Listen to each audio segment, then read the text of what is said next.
waxaa magaalada Baydhabo lagu qabtay munaasabad si heer sare ah loo soo agaasimay oo lagu soo dhaweynayay qoraaga caanka ah Ustaad Liibaan Garaad taas oo loogu magac daray qoraaga dawarsada. munaasabadan oo ahayd mid ilmada iyo dhiirigelin isku dhex wadatay ayaa muujinaysay sida bulshada reer Baydhabo ay ugu heelan yihiin kubcinta akhriska iyo suugaanta. munaasabada waxaa si wada jir ah u soo qaban qaabiyay naadiga akhriska iyo qoraalka gobolka Baay iyo madasha Gaarsa ayadoo ujeedadu ahayd xoojinta akhriska, kor u qaadista qoraalka iyo dhiirigelinta suugaanta casriga ah ee deegaanka. Maxdaar Xuseen Xasan, gudoomiyaha naadiga akhriska iyo qoraalka gobolka Baay, ayaa sheegay in qoraagu uu yahay indhaha iyo codka bulshada, asigoona si qiiro leh uga hadlay kaalinta Ustaad Liibaan uu ku leeyahay wacyiga suugaaneed ee dhalinyarada. mahadnagaane ustaadka oo noo aqbalay dalab oo injeedisani maalmo encourage Baydhabo hooy taasoo haytay intiisu la kulama dhalinyarada gaar ahaan baxda akhriska iyo qoraalka deegaanka iyo walbarashada. sisi oxentin naada akhriska qoraalka Baay mayba ku shaqeeyay akhris iyo qoraal. akhriska qoraalna mayba helan insaannimada iyo islaamnimada helan kulay walbadana akhriska qoraalka lagu sheegaa ma jiraan. sisi oxentin ama kala baahinta baro bulshada la baahi mayba ku warqabtaana barnaamijka geeka lagu hadal fadao mayba sagaar aan qusay qoraayada dadka qoraayada intii buug cusub qorti ama kala intii hore buugan qorti oo yaani hamba dhigtay hadana buugaag kale ka balansan waayo aywaanka geeka ku hadalna fadaan kulay shaashadan insaarani boorka ka qorini mayba fadaan ustaadka walbadan ku faa'iideysana horta intii la baahi waa dad badan iyo social media ku falceliyeen yaani ustaadka ay ku bedelay mawduucan marka qaar soo jawaaba aragay macnaha ani dooradii soo leh xaqiiqdii horta iidan ka faraxsana intii wal isku erna akhriska qoraal. Ustaad Liibaan Garaad oo socdaal dheer ku soo maray magaalada Baydhabo ayaa khudbad qoto dheer kaga hadlay duruufaha ay ku sugan yihiin qoraayaasha Soomaaliyeed, waxaana uu si gaar ah u dul istaagay xaaladda waxbarasho ee magaalada, aqoonta uu ka bartay Baydhabo iyo talooyin wax ku ool ah uu u jeediyay ardayda iyo qoraayaasha soo kacaya. sidaa daraadeed marka aad fiirisid waxyaabaha inta badan ummadaha kala fadila waa sida ay u kala akhris badan yihiin, maaha sida ay u kala qor badan yihiin. inagu maanta waxaa xoogga saarnaa sida buuga loo qoro, laakiin qofka buuga qor waxaa laga yaabaa mawduuca buuga ka hadlaya inuuna soo akhrinin buugaag badan oo qusay u heli lahaa inuuna soo akhrinin. mar walba waxaa arkay dad arday ah weli qaarkood iskuulka dhammaynin haddana buugaag sita oo dhah buugaag qornay. marka waxaa laga yaabaa xataa iskoolka imtixaankiisa dhibcoha uu keena inay hooseeyaan oo ay sabab u tahay wax akhris xumadiisa, haddana buugu wadaa oo uu leeyahay waa qore. marka in ka badan qoraalka waxaa la rabaa in xoogga la saaro akhriska. mar walba oo aa wax akhriso waxaa kuu soo baxaya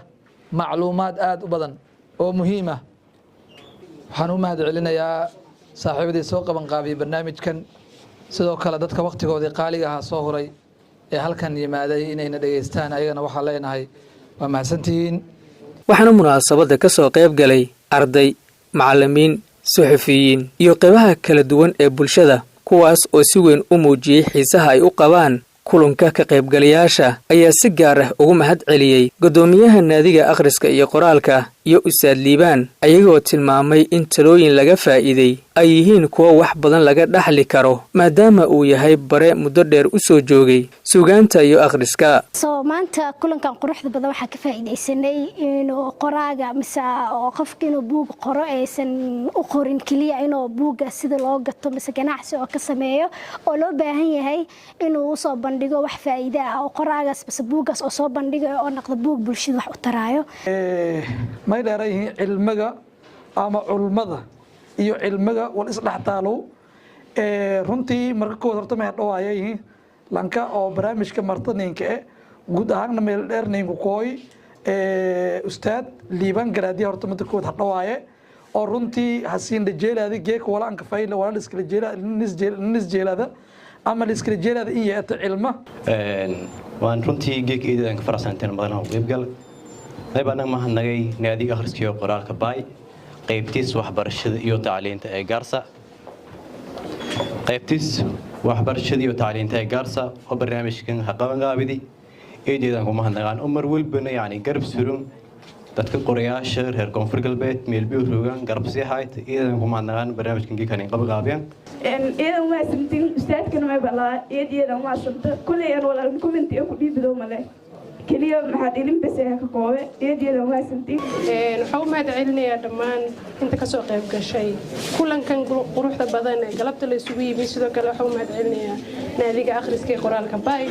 oo iyagana kulankan quruxda badan soo qaban qaabiyay la'aantood aan xafladan mise kulankan u dhicin sidoo kale waxaan ma celinayaa macalinka oo isna meel fog nooga yimi waqtigiisa noo soo huray xilli badan la joogay waana jeclaan lahayn yani inuu marar badan noo soo noqdo marka waxaan u mahadcelinayaa dhalinyarada waxaan kaloo u mahadcelinayaa matasharafta waxaan kaloo si gaar ah ugu mahadcelinayaa saaxiibkeen Liibaan Garaad oo ka mid ah macallimiinta Soomaaliyeed isagana u mahadcelinayaa waxaan kaloo u mahadcelinayaa naadigii soo qaban qaabiyay barnaamijkan mahadnagaan Alleehni kulmi madalun oo caafimaad qabna ilaahay san mahadnagaan madkoowad marka la maadmay intuu ku mahadnagay midow naadiga akhriska qoraalka oo madwalba ka dadaalayaan dhalinyarada reer Beeldhow iniyo ka dhiirigeliyaan wal akhriska qoraalka ka dhiirigeliyaan yaan tunku mahadnagay runtii marka hore way mahadceliyaan baadallaahi subhanahu wa ta'ala dadkii barnaamijkan xaneen qaban qaabiyeen ugu horeeyay naadiga akhriska qoraalka ee gobolka Baay oo ee naadi in badan eedan ku shaqeeya deegaanadan guud ahaan gobolka Baay wal badanna ee dhalinyarada iyo guud ahaan qoraalka iyo akhrinta in badan eedan ku shaqeeya way mahadceliyaan anta isku dib waa Ustaad Liibaan Garaad oo ee macallin oo qiimo mug iyo miisaan culus iyo macno buuranba kala guud ahaan Soomaalida oo dhan barakaatu marka hore Ilaahay subhanahu wa ta'ala oo nin qadari meela raayso munaasabadan qurux badan inay qabsoonto mahadnaqaan marka xigta wayba mahadnaqaan meela raayso naadiga akhriska iyo qoraalka gobolka Baay oo xaqiiqatan muxaadaradan yoodahan in qaban qaabiyeen marka xigtana way baan mahadnaqaan dhalinyarada quruxda badan oo yoodan xafladan in ku qayb qaadeen oo sida qurux badan hoolkan in ku buuya naadiga akhriska iyo qoraalka gobolka Baay ayaa si buuxda uga soo dhalaalay kaalintii laga sugayay asigoo mar kale muujiyay doorkiisii muhiimka ahaa ee horumarinta bulshada si kastaba ha ahaatee waxaa dareen laga muujiyay kaalintii laga filayay wasaaradda waxbarashada iyo hidaha iyo tacliinta sare ee koonfur galbeed taasoo aanan ka muuqan munaasabadda ayadoo laga filayay inay qayb ay ka noqoto dhiirigelinta qorayaasha deegaanka Sergito 5 Somali TV Baydhabo